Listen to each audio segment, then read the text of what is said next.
What up, Math 3 students? Helping you out on properties number 2.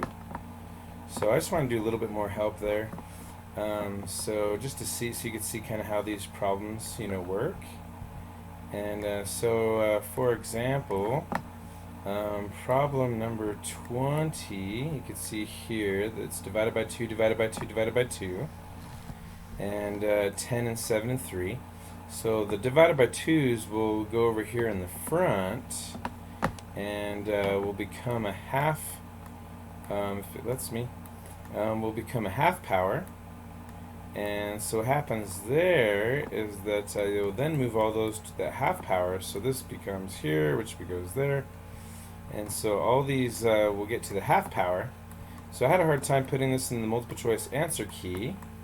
So as you can see here for problem number 20 that I said log base 2, and then I said square root of 10 times 7 times 3 because the half power is the square root. And so I think towards the back end of these, I think I started putting it to the, with 1/3 power, and which is the same as the cube root. So I put an or there just to give you a heads up there on some of these more difficult problems. And then I feel like I said in the video that, so that's to help you out with some of those.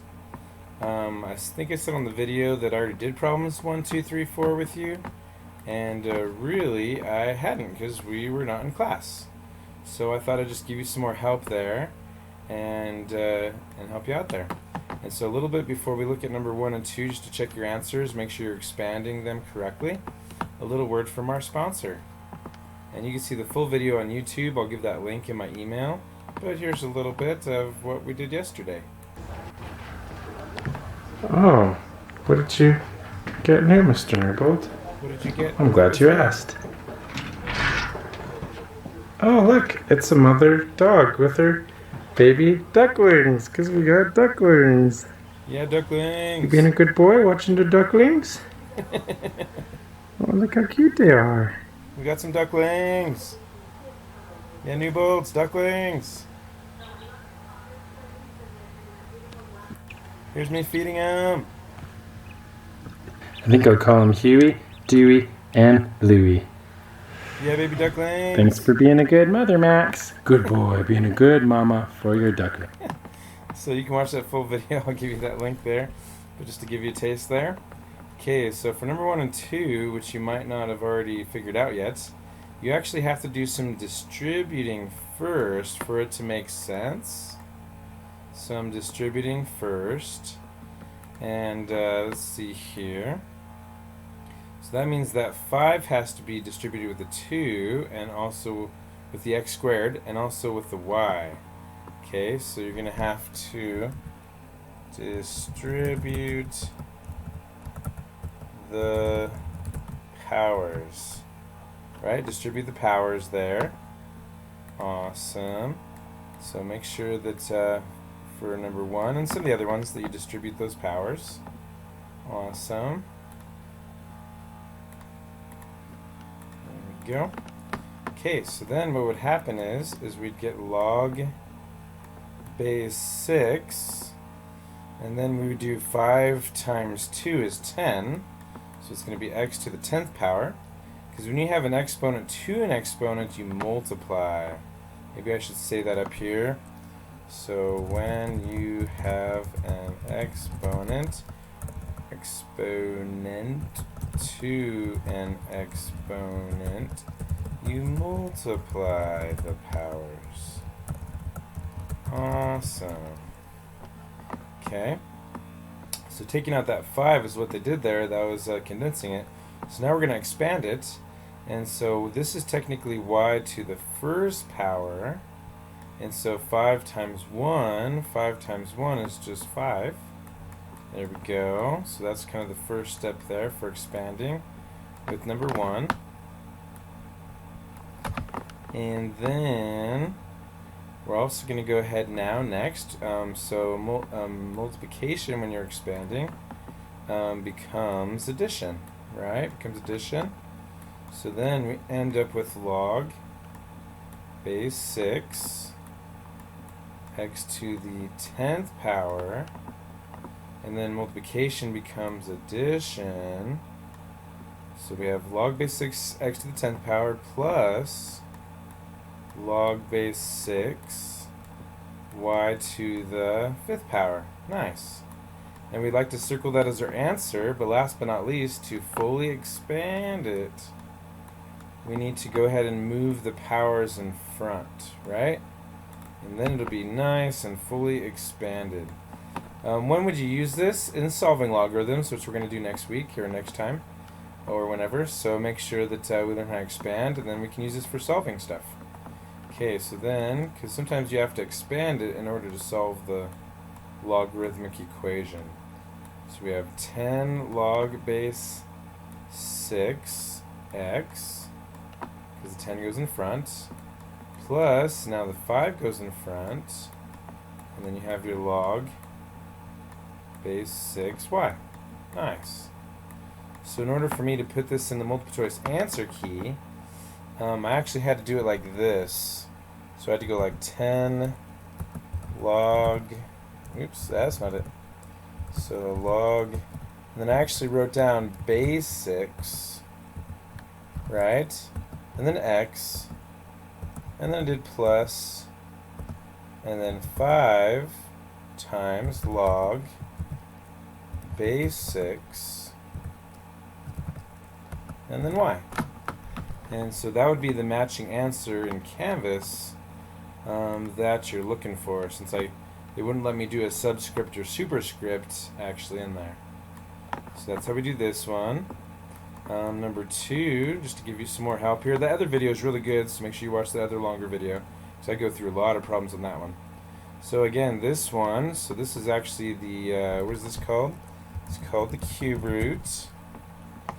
And so in order to do that, we would go ahead and do u times v times w. And so that's going to be all to the 1/3 power, because that's what cube root is, right? These are all ones, and so it's 1/3 power.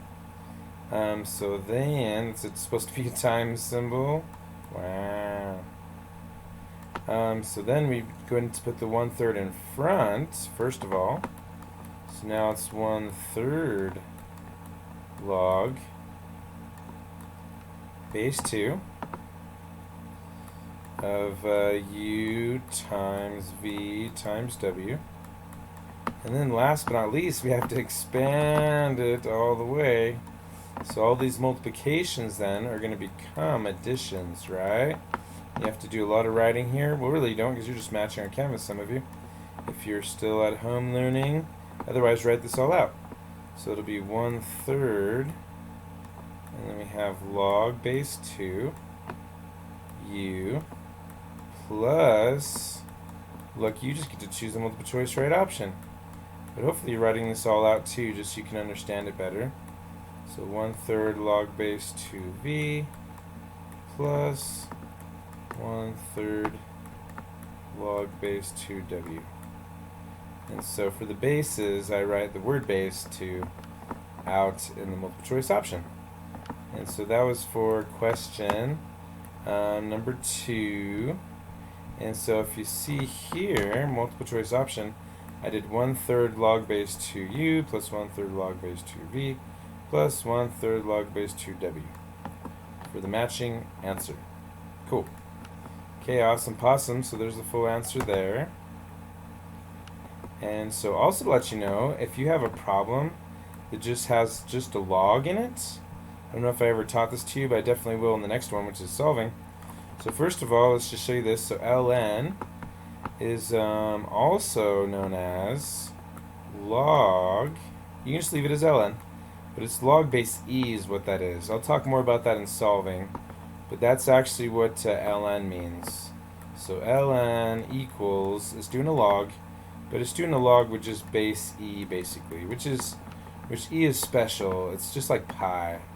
So that's what ln is. And then also, if you have a log just by itself, you can just leave it as ln, don't worry. Oh, here it is. Look, I even proved it to you. So ln of 7 is 1.945. Or if you did log base e of 7, it's 1.945. So basically, ln of 7 is the same as or equals log base e. Okay? So that's awesome.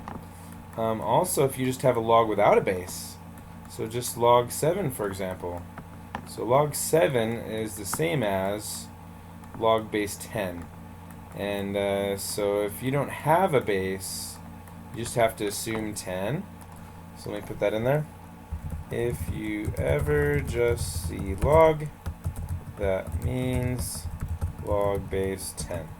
And the reason why is we have a log button on our calculator, right? Log on calculator. And so that's basically the basic log is base 10 because, this is true story, because how many fingers do you have? 10. So we have a 10 based counting system, right? That's supposed to be a question mark? Yeah, we do. And so log is just assume that whenever you just use log, it's always log base 10, which would look like, if I could do it in Canvas, look like log base 10. Cool. And so another reason why we'd even use logs is because think about a computer. So a computer is always programmed in just zeros and ones, right? Just zeros and ones. So we have lots of zeros, we have lots of ones. They're basically on switches and off switches, right? 0 means off, and 1 means on. And so you're basically turning a circuit on and off, on and off. And so if we're going to type, for example, I don't really know, somebody that probably did computer programming. So if you're going to do the letter A, or the number, 1 would just be 1, or maybe 2 would be 1, 1, because there are no 2s, and 3 might be 1, 1, 1. And maybe when you get up to 10, maybe it's like 0, 1, or 1, 0, of course. But basically, how would you do A into a computer? Whenever you hit the A stroke, that's doing an on and off switch in your circuitry to recognize the letter A. And so maybe A is equal to, I don't know, like 001 is A. And so, why am I saying all this? Because how did we convert our language and our number system, 1, 2, 3, 4, 5, 6, 7, 8, 9, 10, to base 10, and it starts over, 10, 11, 12, 13, 14, 15, 16, 17, 20, so base 10. Just every 10 numbers we start again, right? You go from 1 to 10, 11 to 20, 20 to 30, So basically, how do we convert our number system? And so how do we convert our number system into a computer language, basically, of just zeros and ones? We use logs. Yeah, go logs! So logarithms help us to program computers. And why is that important to you? Because you're using the computer right now. Or because you have a phone and you love your phone to work. So logs help us to program computers and lots of other stuff. Also, like for example, the Mayans, they had a base 60 number system. That's interesting. So once they get to 60, then they start back over. And so anyways, that's what we use logs for. So thanks for watching. And hope this helps you on a little bit more about what the heck logarithms are and helps you with your homework. So thanks for watching. Peace out. Thanks for watching.